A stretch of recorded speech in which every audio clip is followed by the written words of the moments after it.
Hey everybody, week 12 of our reading list calls for chapter 18 animation, and most of you are full on into your final projects, so there will be a couple quiz questions from this and from the transforms and transition section from week 11, but there'll be repetitious opportunities to finish that quiz.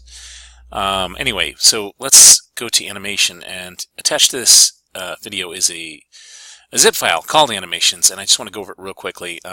It's important. It's important because all of these animations that I'm about to show you are supported in the last few versions of the browsers. When you go back to IE9 and earlier, that was the one browser that's not supportive of this, but IE10, IE11, Edge are all supporting, so we're in pretty safe areas here. And as you may or may not know, sometimes I reference the fact that JavaScript is sometimes shut off, and that's how we would ordinarily animate something. So if I had my preference to animate something with CSS or jQuery, I would go with the former. I would go with CSS instead of jQuery for animations. However, it's an ease of use thing. It's all about what works for you. But I know this. I know CSS can't be turned off. So inside this folder are the very basics of how to animate something. And in this case, I'm just going to open this up, and we're changing colors. And I just want to show you some basic animation properties. So I'm going to open this up with Sublime. Actually, I'll take the whole animations folder and drag it into my Sublime text folder here. And this is the from to. Now, what is important about this? Well, what I have is a div. A div that is styled with a height and width with a background color of red, and I have a few properties. Now, the to animation name with the prefix WebKit and animation duration, that's for Safari, of course. And I have animation name example and animation duration 4 seconds. Okay, so what's important is that these two properties are the non-Safari properties. You'll notice the values are identical. You just have to have this as a backup for our friends with Safari. And what's important now is that we have something that is going to have a moniker, a name that can be accessed by our keyframes syntax. So there's an @ symbol here, and it says keyframes example. And what we're going to do is very simply convert from a background color red to a background color of yellow. And it's only going to happen for 4 seconds, and that means we have to start with red and convert it to yellow, change it after. So let's go ahead and take a look at our browser here. We're going to hit refresh, and you see 1, 2, 3, 4. And then it goes back to its original state. It goes back to its original state because we haven't told it to do otherwise. But what we've taught here is an animation name and given a duration, so 2 properties, and you can just prepend the -WebKit- to honor our friends from Safari. Let's take a look at another one. In this case, I'd like to show you, instead of using from and to, how to use keyframes based on percentages. So what we're doing here is we're changing the background from red to yellow. We're going to move it from 0 to 200 pixels left, and top is going to stay the same. So this will move across the page at 200 pixels and convert. So it'll go from red to yellow to blue to green and back to red again, all in 25% segments. So let's take a look at it. And I'm going to go ahead and go back to my home directory here, and we'll go steps. So there's yellow, blue, green, and back to red. And then it stops because we were at 100%. So we can basically control everything with this, and the beauty of it too is that it's honored by all the browsers. So we can change any CSS style with this element, which is super nice. So this to me is a little more handy. If you just want to do a to and from, like so, this would be the background color yellow. And then we could just do this. This would do the same thing we did before. This would be the from and the to.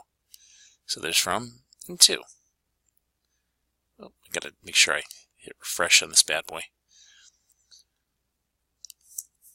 So it is functioning. I do not want the top 200. This should be, oh, I did the WebKit. Excuse me. I'm thinking about my friends from Safari too much. Okay, so here we can resave, And once again, it's going from red to yellow in 4 seconds. So I'm going to Command Z out of this because this is the version that's coming with this video. And we'll go on to how we can delay something.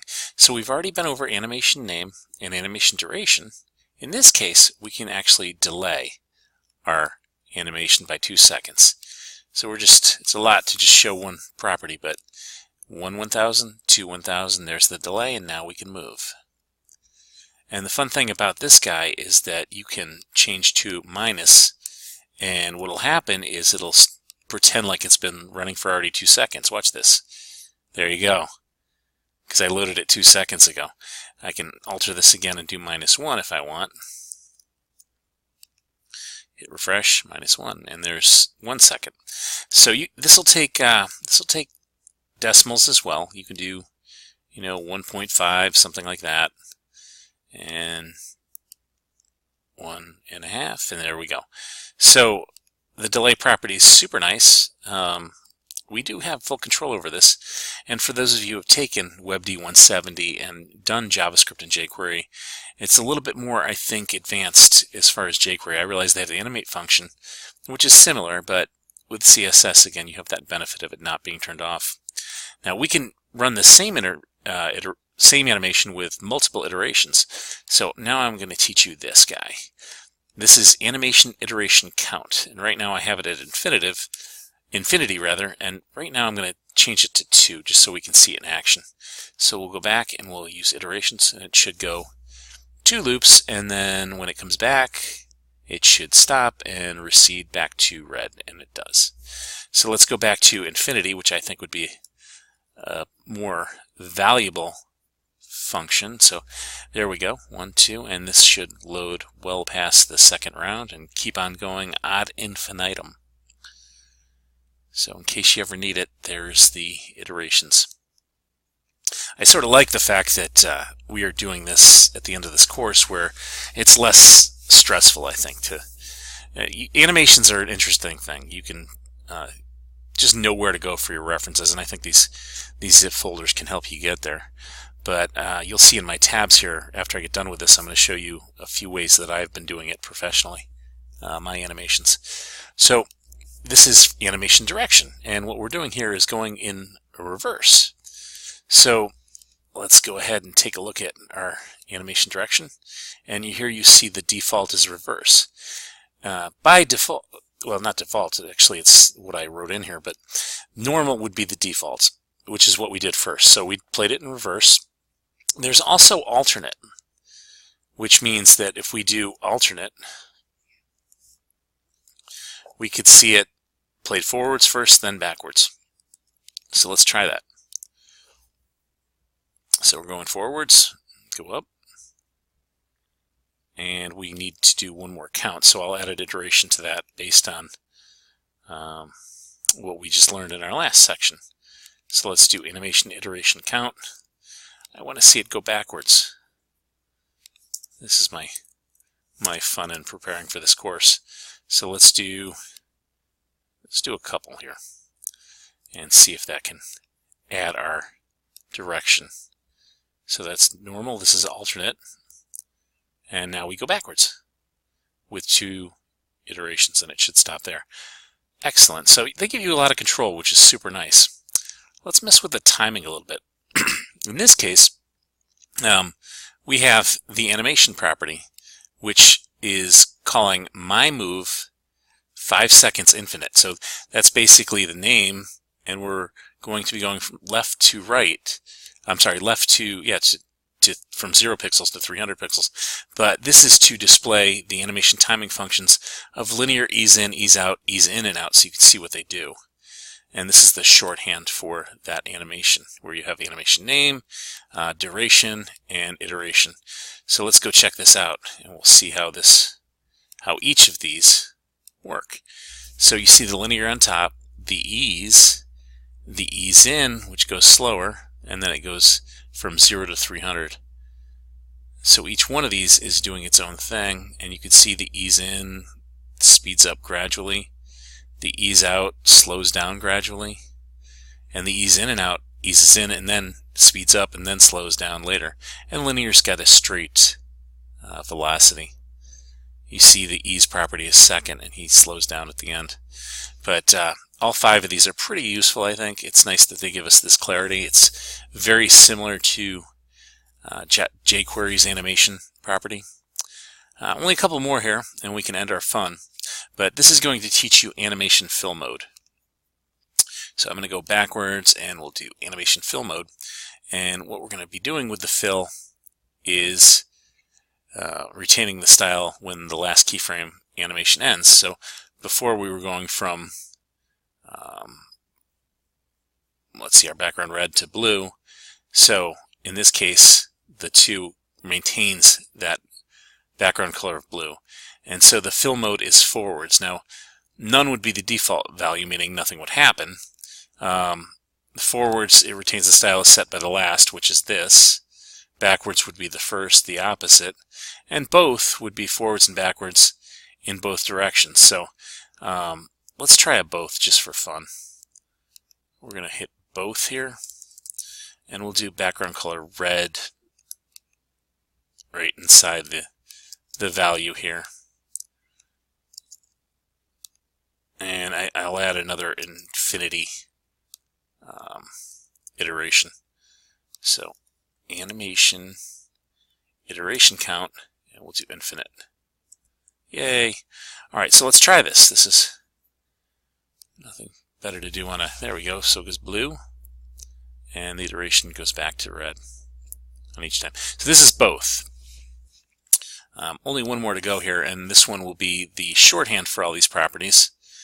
And you can see that in this case, we're going to be doing the loop, which has all the properties we talked about, the iteration count, the animation fill, all of them. So let's go ahead and take a look. And this is, you're getting the animation name, which in this case would be my first, the duration, which is 5 seconds, linear, which is the timing function, the delay, the infinite, and the direction with alternate, which is why it keeps going back and forth either way. So what we've done with this this lesson is to cover keyframes, the WebKit versions of this, and some animation properties, which include the name, which is referenced by the keyframes, the duration, how we can control how something moves, whether it eases in, eases out, or both, any kind of delay, the total number of counts of the iteration, and the directions. So now that we've done that, I want to show you a couple things about what's out there for you and what you can do in case you get an assignment for this. This is CSS Animate, and what it'll do is it's got a timeline. So if you ever have animated anything before, usually software that does it is going to be used on a timeline. But you can take something like this drag thing, and you can control how it looks. You can make it do whatever you'd like. But the way a timeline works, if you've never used this, is that over here, you can control it to however you want it to go. And then when I reset and I play, it should go to that section. Now, I actually don't want to reset it. I want to make sure that this drag works. So if I go back here like this, it should go to that section from one timeline to the other.